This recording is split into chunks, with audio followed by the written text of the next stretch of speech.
ಸ್ನೇಹಿತರೆ ನಮಸ್ಕಾರ. ನಾನು ರವೀಂದ್ರ ಜೋಶಿ.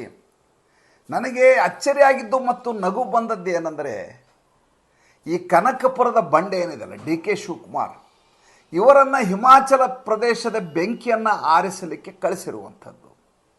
ಕಾಂಗ್ರೆಸ್ ಹೈಕಮಾಂಡು ಎಷ್ಟರ ಮಟ್ಟಿಗೆ ಶೋಚನೀಯ ಸ್ಥಿತಿಗೆ ಬಂದು ನಿಂತಿದೆ ಅನ್ನೋದನ್ನು ನೀವು ಅರ್ಥ ಮಾಡ್ಕೋಬೇಕು. DK ಶಿವಕುಮಾರ್ ಅವ್ರಿಗೆ ಇವರೆಲ್ಲ ಟ್ರಬಲ್ ಶೂಟರ್ ಅಂತ ಪರಿಭಾವಿಸಿದ್ದಾರೆ. ಒಂದು ವಿಷಯವನ್ನು ಮೊದಲು ಅರ್ಥ ಮಾಡ್ಕೋಬೇಕೇನೆಂದರೆ, ಅಲ್ಲಿ ನಿಂತಿರುವಂಥ ಕಾಂಗ್ರೆಸ್ ಕ್ಯಾಂಡಿಡೇಟ್ ಯಾರಾಗಿದ್ದರು ರಾಜ್ಯಸಭಾ ಸದಸ್ಯರಾಗಲಿಕ್ಕೆ? ಅಭಿಷೇಕ್ ಮನು ಸಿಂಘ್ವಿ. ಯಾವ ಅಭಿಷೇಕ್ ಮನು ಸಿಂಘ್ವಿ 1800 ಕೋಟಿ ರೂಪಾಯಿ ಒಡೆಯರಾಗಿದ್ದಾರೋ, ಯಾವ ಅಭಿಷೇಕ್ ಮನು ಸಿಂಘ್ವಿ ರಾಜ್ಯಸಭಾ ಸದಸ್ಯತ್ವಕ್ಕಾಗಿ ಎಷ್ಟು ಬೇಕಾದರೂ ದುಡ್ಡು ಖರ್ಚು ಮಾಡಲಿಕ್ಕೆ ಸಿದ್ಧರಿದ್ದರೋ, ಅಂಥ ಅಭಿಷೇಕ್ ಮನು ಸಿಂಘ್ವಿಯನ್ನು ಹಿಮಾಚಲ ಪ್ರದೇಶದಲ್ಲಿ ಸೋಲಿಸಲಾಗಿದೆ. ಸೋಲಿಸಿದ್ಯಾರು? ಖಂಡಿತವಾಗಿ ಭಾರತೀಯ ಜನತಾ ಪಕ್ಷ ಅಲ್ಲ, ಕಾಂಗ್ರೆಸ್ ಪಕ್ಷದ 6 ಸದಸ್ಯರು ಮತ್ತು ಸ್ವತಂತ್ರವಾಗಿದ್ದಂಥ 3 ಸದಸ್ಯರು, 9 ಸದಸ್ಯರು ಸೇರಿ ಅಭಿಷೇಕ್ ಮನು ಸಿಂಘ್ವಿಯ ಪರಾಭವಕ್ಕೆ ಕಾರಣೀಭೂತರಾದಂಥದ್ದು. ಒಂದು ವಿಷಯವನ್ನು ನಾವು ಅರ್ಥ ಮಾಡ್ಕೋಬೇಕು. ಏನಪ್ಪ ಅಂದರೆ, ಯಾವ ಸೋನಿಯಾ ಗಾಂಧಿ ಹಿಮಾಚಲ ಪ್ರದೇಶದಿಂದ ಚುನಾವಣೆಯಲ್ಲಿ ಸ್ಪರ್ಧಿಸಿ ರಾಜ್ಯಸಭಾ ಸದಸ್ಯರಾಗಬೇಕು ಅಂತ ತೀರ್ಮಾನ ಮಾಡಿದ್ರು, ಅಂಥ ಸೋನಿಯಾ ಗಾಂಧಿ ನಿಲ್ಲಲಿಕ್ಕೆ ಹಿಂದೇಟು ಹಾಕಿದ್ರು ಅಂದರೆ ಅಲ್ಲಿಯ ಪರಿಸ್ಥಿತಿ ಹೇಗಿದೆ ಅನ್ನೋದನ್ನು ನಾವು ಅರ್ಥ ಮಾಡ್ಕೋಬೇಕು. ಸಂಖ್ಯೆ ದೊಡ್ಡದು, 43. ಭಾರತೀಯ ಜನತಾ ಪಕ್ಷ ಕೇವಲ 25. 18 ಸದಸ್ಯರು ಜಾಸ್ತಿ ಇದ್ದಾರೆ. ನಿಚ್ಚಳವಾದಂಥ ಬಹುಮತ ಇದೆ. ಆದರೆ ಸಮಸ್ಯೆ ಏನು? ಕಾಂಗ್ರೆಸ್ಸು ಅಲ್ಲಿ ಅರಗಿನ ಮನೆಯಲ್ಲಿ ಇರುವಂಥದ್ದು. ಅಲ್ಲಿರುವ ರಾಜ, ಅಲ್ಲಿರುವ ಮಂತ್ರಿ, ಅಲ್ಲಿರುವಂಥ ಪ್ಯಾದೆಗಳು ಎಲ್ಲ ಯಾರಿದ್ದಾರೆ ಸುಟ್ಟು ಭಸ್ಮ ಆಗಲಿರುವಂಥದ್ದು ಅನ್ನೋದು ಸ್ಪಷ್ಟವಾಗಿ ಸೋನಿಯಾ ಗಾಂಧಿಗೆ ಗೊತ್ತಿತ್ತು. ಹೀಗಾಗಿ ಅವರು ಹಿಮಾಚಲ ಪ್ರದೇಶವನ್ನು ತೊರೆದು ರಾಜಸ್ಥಾನದ ಹಿಂಬಾಗಿಲಿನಿಂದ ರಾಜ್ಯಸಭೆಗೆ ಪ್ರವೇಶ ಪಡೆಯಲಿಕ್ಕೆ ತೀರ್ಮಾನವನ್ನು ಮಾಡ್ತಾರೆ. ಇನ್ನು ಪ್ರಿಯಾಂಕಾ ವಾಡ್ರಾ ಅವರು ಹಿಮಾಚಲ ಪ್ರದೇಶದಲ್ಲಿ ಕಾಂಗ್ರೆಸ್ ಅಧಿಕಾರಕ್ಕೆ ಬರಲಿಕ್ಕೆ ನಾನೇ ಕಾರಣೀಭೂತಳು ಅಂತ ಎಲ್ಲ ಕಡೆ ಹೇಳ್ಕೊಂಡು ಓಡಾಡ್ತಾ ಇದ್ರು. ಕಳೆದ 48 ಗಂಟೆಗಳಿಂದ ನೋಡಿ, ಪ್ರಿಯಾಂಕಾ ವಾಡ್ರಾ ಎಲ್ಲಿಯಾದರೂ ನಿಮಗೆ ಕಾಣಿಸ್ತಾ ಇದ್ದಾರಾ? ಹಿಮಾಚಲ ಪ್ರದೇಶದಲ್ಲಿ ಕೇವಲ ಒಂದೇ ಒಂದು ಟ್ವೀಟ್ ಮಾಡುವ ಮೂಲಕ ಕೈ ತೊಳೆದುಕೊಂಡಿದ್ದಾರೆ ಪ್ರಿಯಾಂಕಾ ವಾಡ್ರಾ. ಒಂದು ಟ್ವೀಟ್ ಏನಂತ, 43 ಸದಸ್ಯರಿರುವಂಥ ಕಾಂಗ್ರೆಸ್ಸು 25 ಸದಸ್ಯರಿರುವಂಥ ಭಾರತೀಯ ಜನತಾ ಪಕ್ಷದಿಂದ ಒಡೆಯುವ ಪ್ರಯತ್ನ ನಡೀತಾ ಇದೆ, ಇದು ತಪ್ಪಲ್ಲವಾ ಅಂತ ಒಂದು ಪ್ರಶ್ನೆ ಟ್ವಿಟರ್ ಹ್ಯಾಂಡಲ್ನಲ್ಲಿ, ಎಕ್ಸ್ನಲ್ಲಿ. ಅದು ಬಿಟ್ಟರೆ ಅವರ ಪ್ರಯತ್ನವೇನು? ಅವರೇ ಮಾಡಿದ ಸರ್ಕಾರ ಅಂತ ಹೇಳುವಾಗ ಆ ಸರ್ಕಾರವನ್ನು ಉಳಿಸ್ಲಿಕ್ಕೆ ಮಾಡಿದ ಪ್ರಯತ್ನ ಏನು? ಕಳಿಸಿದ್ದು ಯಾರನ್ನ? ಕನಕಪುರದ ಬಂಡೆಯನ್ನು, ಭೂಪೇಶ್ ಬಘೇಲ್ರನ್ನು, ಭೂಪೇಂದ್ರ ಹೂಡಾರನ್ನು. ಯಾವ ಕಾರಣಕ್ಕೆ? ಇವರು ಟ್ರಬಲ್ ಶೂಟರ್ ಅಂತ. ಅಂದರೆ ಯಾರು ಅಸಮಾಧಾನಿತರಾಗಿದ್ದಾರೋ ಅವ್ರನ್ನ ಸಮಾಧಾನ ಮಾಡೋದು. ಸಮಾಧಾನ ಮಾಡುವುದಂದ್ರೆ ಏನು? ನಿಮ್ಗೆ ಎಷ್ಟು ರೊಕ್ಕ ಬೇಕೋ ಅಷ್ಟು ರೊಕ್ಕ ಕೊಡ್ತೀವಿ ಅಂತ ಹೇಳುವುದಾ? ಅದನ್ನು ಸ್ಪಷ್ಟಪಡಿಸಬೇಕು ಕಾಂಗ್ರೆಸ್ಸು. ಏಕೆಂದರೆ ಹಾಗೆ ರೊಕ್ಕ ಕೊಟ್ಟು ಅವ್ರನ್ನ ಓಲೈಸಬಹುದಾಗಿದ್ದರೆ ಅಭಿಷೇಕ್ ಮನು ಸಿಂಘ್ವಿ ಯಾಕೆ ಕೆಲಸ ಮಾಡ್ತಾ ಇದ್ರಲ್ಲ? ಆಗಿದ್ದ ಬೆಳವಣಿಗೆ ಏನು? ನಿನ್ನೆ DK ಶಿವಕುಮಾರ್ ಹೋದ್ಮೇಲೆ ಒಂದೇ ಒಂದು ಬೆಳವಣಿಗೆ ಏನು ಅಂತಂದರೆ, ಯಾವ ಪ್ರತಿಭಾ ಸಿಂಗ್ ಇದ್ದಾರೆ ಅಲ್ಲಿಯ ಪ್ರದೇಶ ಕಾಂಗ್ರೆಸ್ಸಿನ ಅಧ್ಯಕ್ಷೆ, ಆಕೆಯ ಮಗ PWD ಮಿನಿಸ್ಟರ್ ಆಗಿರುವಂಥ ವಿಕ್ರಮಾದಿತ್ಯ ಸಿಂಗ್ ಕೊಟ್ಟಿರುವಂಥ ರಾಜೀನಾಮೆ ವಾಪಸ್ ಪಡೆದಿದ್ದಾರೆ.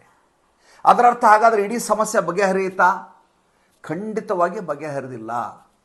ಬೂದಿ ಮುಚ್ಚಿದ ಕೆಂಡದಂತಾಗಿದೆ ಕಾಂಗ್ರೆಸ್ಸು. ಯಾರು ಹೆಲಿಕಾಪ್ಟರ್ ಹತ್ಕೊಂಡು ಹೋಗಿದ್ರಲ್ಲ 6 ಜನ ಪಂಚಕುಲಾಗೆ, ಅವರು ವಾಪಸ್ ಬಂದಿದ್ದಾರೆ. ಬಂದ ಮೇಲೆ ಕಾಂಗ್ರೆಸ್ ಮಾಡಿದ್ದೇನು? ವಿಧಾನಸಭಾಧ್ಯಕ್ಷರಿಂದ ಅವರ 6 ಜನರನ್ನು ಅನರ್ಹಗೊಳಿಸಿದ್ದು. ಇವರು ಬಜೆಟ್ ಸೆಷನ್ನಲ್ಲಿ ಬಜೆಟ್ ಪಾಸ್ ಮಾಡಲಿಕ್ಕಾಗಿ ಒಂದಷ್ಟು ಜನ BJP ಅವ್ರನ್ನ ಸಸ್ಪೆಂಡ್ ಮಾಡಿ, ಒಂದಿಷ್ಟು ಜನ ಕಾಂಗ್ರೆಸ್ ಅವರು ಸಸ್ಪೆಂಡ್ ಮಾಡಿ ಬಜೆಟನ್ನು ಪಾಸ್ ಮಾಡ್ಕೊಂಡ್ಬಿಟ್ರು. ಅದು ಕೋರ್ಟಿಗೆ ಹೋಗುತ್ತೆ. ಈಗ ಕೋರ್ಟಿಗೆ ಹೋಗಿದೆ ಆಲ್ರೆಡಿ. ಈಗ 6 ಜನ ಕಾಂಗ್ರೆಸ್ಸಿನ ಸದಸ್ಯರನ್ನು ಅನರ್ಹಗೊಳಿಸಿದ್ದಾರೆ. ಆ 6 ಜನ ಕೂಡ ಕೋರ್ಟಿಗೆ ಹೋಗಿದ್ದಾರೆ.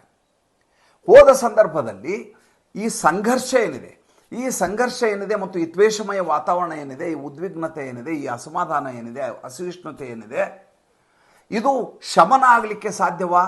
ಖಂಡಿತವಾಗಿ ಸಾಧ್ಯ ಇಲ್ಲ. ಯಾಕೆ ಸಾಧ್ಯ ಇಲ್ಲ? ಏಕೆಂದರೆ ಸುಖವಿಂದರ್ ಸಿಂಗ್ ಸುಖು ಮಾಡುವಂಥ ಕೆಲಸ ಕಾರ್ಯಗಳಿದಾವಲ್ಲ, ಅದ್ರ ಬಗ್ಗೆ ಯಾರಿಗೂ ನೆಮ್ಮದಿ ಇಲ್ಲ. ಒಂದು ಉದಾಹರಣೆಯನ್ನು ಹೇಳ್ತೇನೆ. ಪ್ರೇಮ್ ಕುಮಾರ್ ಧೂಮು ಅಂತ ಇದ್ದಾರೆ, ಅನುರಾಗ್ ಠಾಕೂರ್ BJP ಇದ್ದಾರೆ, ಅವರ ತಂದೆ. ಇವರು ಹಿಮಾಚಲ ಪ್ರದೇಶದ ಮುಖ್ಯಮಂತ್ರಿ ಆಗಿದ್ದಂಥವ್ರು ಭಾರತೀಯ ಜನತಾ ಪಕ್ಷ. ಅಲ್ಲಿ ರಾಜೇಂದ್ರ ರಾಣಾ ಅನ್ನೋರು ಅವ್ರನ್ನ ಸೋಲಿಸ್ತಾರೆ.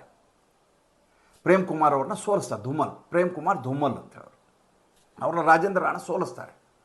ಸೋಲಿಸಿದಂಥ ಸಂದರ್ಭದಲ್ಲಿ ಯಾರು ಒಬ್ಬ ಮುಖ್ಯಮಂತ್ರಿಯನ್ನು ಸೋಲಿಸ್ತಾರೋ ಅವರಿಗೆ ಸಿಗಬೇಕಾದಂಥ ಪ್ರಾಶಸ್ತ್ಯ ಸಿಗಬೇಕಲ್ವಾ? ರಾಜೇಂದ್ರ ರಾಣಾನ ಅವತ್ತು ಸರ್ಕಾರ ಮಾಡಿದ ದಿವಸದಿಂದ ಇವತ್ತಿನವರೆಗೂ ಕೇಳುವವರು ಗತಿ ಇಲ್ಲ. ರಾಜೇಂದ್ರ ರಾಣಾ ಹೇಳ್ತಾರೆ, ನಮ್ಮಲ್ಲಿ ಸರ್ಕಾರ ಇದೆ ಅಂತ ನನಗೆ ಗೊತ್ತೇ ಇಲ್ಲ, ನನಗೆ ಯಾವುದೇ ವಿಷಯಕ್ಕೂ ನಮ್ಮ ಜೊತೆ ಸಮಾಲೋಚನೆ ನಡೆಯಲ್ಲ, ಸಂವಾದ ಆಗೋದಿಲ್ಲ, ಅವರ ಮಧ್ಯೆ ಸಮನ್ವಯ ಇಲ್ಲ, ಇಂಥ ಸರ್ಕಾರ ಇದ್ರೇನು ಇಲ್ಲದೇ ಇದ್ರೇನು ಅಂತ ಹೇಳ್ತಾ ಇದ್ದಾರೆ.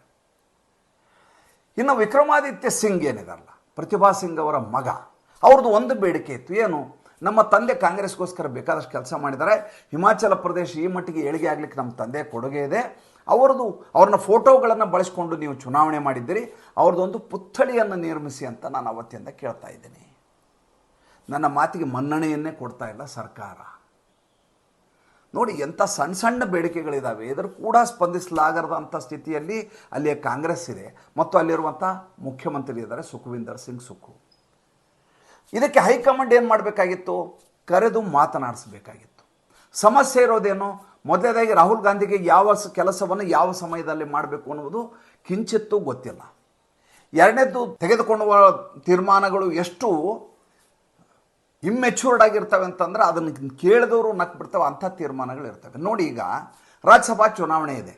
ರಾಜ್ಯಸಭಾ ಚುನಾವಣೆಯಲ್ಲಿ ಯುನೈಟೆಡ್ ಕಿಂಗ್ಡಮ್ನಲ್ಲಿ ಹೋಗಿ ಕೂತಿರ್ತಾರೆ, ಈಗ ವಾಪಸ್ ಬಂದಿದ್ದಾರೆ. ಈಗ ಯುನೈಟೆಡ್ ಇಂಡಿಯಾ ಅಂತ ಒಂದು ಅಲಯನ್ಸನ್ನು ಮಾಡ್ಕೊಂಡಿದ್ದಾರೆ. ಅಲಯನ್ಸ್ ಜೊತೆ ನಿರಂತರವಾಗಿ ಸಭೆಯನ್ನು ಮಾಡಬೇಕು, ಸೀಟು ಹಂಚಿಕೆ ಆಗಬೇಕು. ಆ ಸಂದರ್ಭದಲ್ಲಿ ಇವರು ಭಾರತ್ ಜೋಡೋ ಯಾತ್ರೆ ಅಂತ ಹೊರಟು ಹೋಗ್ಬಿಡ್ತಾರೆ. ಸೋನಿಯಾ ಗಾಂಧಿ ಮುಖ್ಯ ಭೂಮಿಕೆಯಲ್ಲಿಲ್ಲ, ತೀರ್ಮಾನ ತೆಗೆದುಕೊಳ್ಳುವಂಥ ಸ್ಥಿತಿಯಲ್ಲಿಲ್ಲ. ಇನ್ನು ಪ್ರಿಯಾಂಕಾ ವಾಡ್ರಾಗೆ ಯಾವುದೇ ರೀತಿಯಾದಂಥ ಅಧಿಕಾರವೇ ಇಲ್ಲ. ಈ ರೀತಿಯಾದಂಥ ವಾತಾವರಣದಲ್ಲಿ ಮತ್ತು ಕೈಗೆ ಸಿಗಲ್ಲ, ನಾಟ್ ರೀಚಬಲ್ ಆಗಿರುವಂಥ ರಾಹುಲ್ ಗಾಂಧಿ ಸ್ಥಿತಿಯಲ್ಲಿ ಅಲ್ಲಿ ಕಾಂಗ್ರೆಸ್ನವ್ರು ಏನು ಮಾಡ್ತಾರೆ? ಆದ್ದರಿಂದ ಹೇಳೋದು, ಕಾಂಗ್ರೆಸ್ ವರ್ಸಸ್ ಕಾಂಗ್ರೆಸ್ ನಡೀತಾ ಇರುವಂಥ ಹೋರಾಟ ಇದು. ಹಿಮಾಚಲ ಪ್ರದೇಶದಲ್ಲಿ ಭಾರತೀಯ ಜನತಾ ಪಕ್ಷದ ಕೈವಾಡ ಇಲ್ಲವೇ ಇಲ್ಲ, ಖಚಿತವಾಗಿಯೂ ಇಲ್ಲ. ಏಕೆಂದರೆ ಎಷ್ಟೇ ಜನರನ್ನ ಸೆಳೆದರೂ ಕೂಡ ಅಲ್ಲಿ ಸರ್ಕಾರ ರಚನೆ ಮಾಡೋದು ಸಾಧ್ಯ ಇರಲಾರ್ದಂಥ ಮಾತು, ದುಸ್ಸಾಧ್ಯ, ಕಷ್ಟ ಸಾಧ್ಯ. ಅದು ಭಾರತೀಯ ಜನತಾ ಪಕ್ಷಕ್ಕೂ ಗೊತ್ತಿದೆ, ಹೈಕಮಾಂಡ್ಗೂ ಗೊತ್ತಿದೆ. ಇಷ್ಟೂ ಜನರನ್ನು ರಾಜೀನಾಮೆ ಕೊಡಿಸಿ ಮತ್ತೆ ಚುನಾವಣೆಗೆ ಇಳಿಸಿ, ಕರ್ನಾಟಕದಲ್ಲಿ ಹೇಗಾಯ್ತಲ್ಲ 17 ಜನರದು, ಆ ರೀತಿಯಾದಂಥ ದೊಡ್ಡದಾದಂಥ ಯುದ್ಧ ಆಗಬೇಕದು. ಭಾರತೀಯ ಜನತಾ ಪಕ್ಷ ಆ ಸ್ಥಿತಿಯಲ್ಲಿ ಇಲ್ಲ, ಮಾಡಬಾರ್ದು ಅನ್ನುವಂಥ ಸ್ಥಿತಿಯಲ್ಲಿದೆ. ಏಕೆಂದರೆ ಲೋಕಸಭಾ ಚುನಾವಣೆ ಇದೆ, ಅದಕ್ಕೆ ಯಾವುದಕ್ಕೆ ಆದ್ಯತೆ ಕೊಡಬೇಕು ಅಂತ ಭಾರತೀಯ ಜನತಾ ಪಕ್ಷಕ್ಕೆ ತುಂಬ ಚೆನ್ನಾಗಿ ಗೊತ್ತಿದೆ.